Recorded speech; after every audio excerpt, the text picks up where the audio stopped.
mention, and I think you guys had this in your curriculum, I kind of, wanted to talk about as well, so it kind of works out, which is, the idea of, or maybe the difference between like trying to make the gun recoil really flat versus, or in conjunction with, a rapid and reliable return, and kind of talk about our recoil mitigation stuff. So when you guys are working through the drills like this, and when we kind of get back from break, we'll work more on transition stuff. But when you guys are working through your recoil control stuff, and when you're watching your dot, one thing I want you guys to try to be conscious of is that, one, you can't make your dot not move. Like that's just not how it works.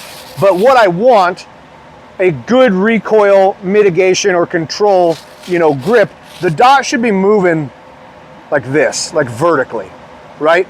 I guess less is probably better, but I don't get too wrapped up in that, right? But if I get it to where my recoil is moving the dot vertically, if we think about what that gives me, right?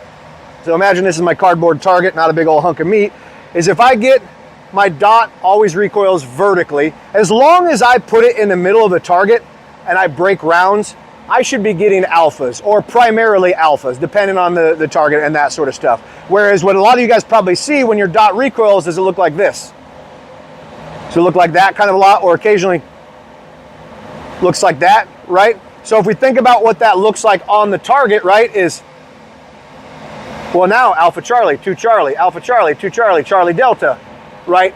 So it becomes much more difficult to predict or to be reliable with the placement of the rounds, and you're also going to suffer more of the consequences of you being poor, right? So for example, this happens to it's not like we all shoot alphas all the time. So I got this is the perf right here, so the Alpha Charlie line.